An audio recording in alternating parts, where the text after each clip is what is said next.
کربلا کے ون میں شام ہو گئی، کربلا کے ون میں شام ہو گئی، بیویاں جلے ہوئے خیموں میں تشریف فرما ہیں، سید سجاد ایک گوشے میں سجدہ شکر میں ہے، لا الہ الا اللہ حقا حقا، لا الہ الا اللہ ایمانا و تصدیقا، پوری رات سید سجاد نے سجدہ شکر میں گزاری۔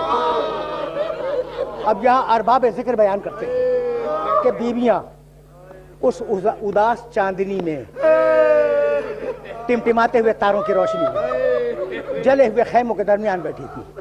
سنو گے جملہ؟ یہی تو آخری جملہ ہے نا۔ ایک مرتبہ کوئی بیوی اٹھ کے کھڑی ہو گئی، شہزادی زینب نے پوچھا رباب پہچان گئے؟ بات کیا ہے رباب، بات کیا؟ ہاتھ جوڑ لیے، کہا شہزادی میرا بچہ کدھر ہے؟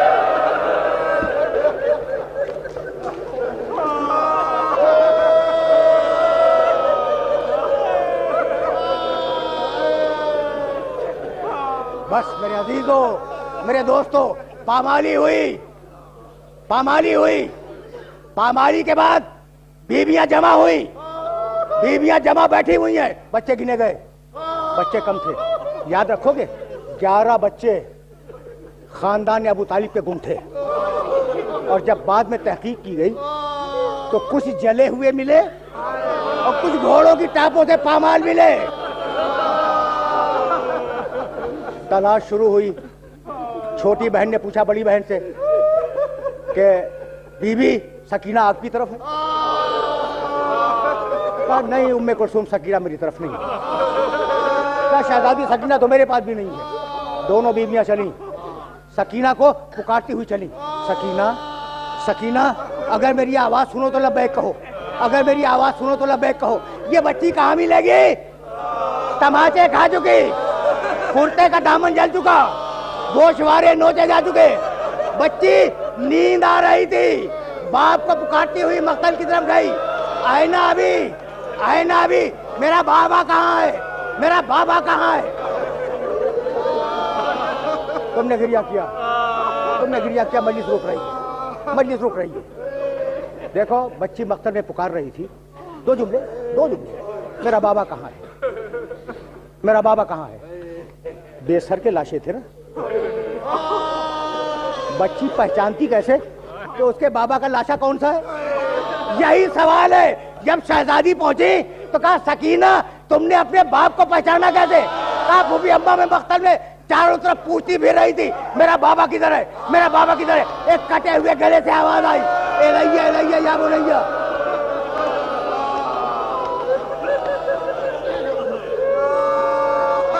دونوں بیویاں سکینہ کو بہلا کے لائیں، خیمے میں لٹایا، بچی تھکی ہوئی تھی سو گئی۔ اب کہیں سے بھی پانی آیا ہو، تم تو جانتے ہو نا کہ شام غریبہ کی روایت ہے کہ گفتگو اس مرحلے پہ اختتام پذیر ہو جائے، پانی کہیں سے بھی آیا ہو۔ مجھے ایسا غرض نہیں، پانی آیا، پانی آیا۔ بی بی یہ پانی ہے آپ کی خدمت میں۔ شہزادی زینب نے آخری جملہ ایک کوزہ آب بھرا اور بھرنے کے بعد سکینہ کا شانہ ہلایا، بیٹی سکینہ اٹھو پانی آ گیا۔ بچی آنکھیں ملتی اٹھی، پھوپھی اماں کیا چچا بات واپس آ گئے؟ کہا نہیں بیٹی چچا تو مارا گیا۔ کہا پھوپھی اماں پھر پانی کہاں سے آیا؟ کہا بیٹی پانی پی لے۔ بچے نے کہا پھوپھی اماں پہلے آپ پیئے۔ کہا کہ نہیں بیٹی تو پی لے۔ بچی نے کوزہ لیا اپنے ہاتھ میں، چلی خیمے سے، جلے ہوئے خیموں سے باہر۔ زینب نے پوچھا کہ بیٹی کہاں جا رہی ہے؟ تو بچی نے رو کے آواز دی پھوپھی اماں میرا چھوٹا بھائی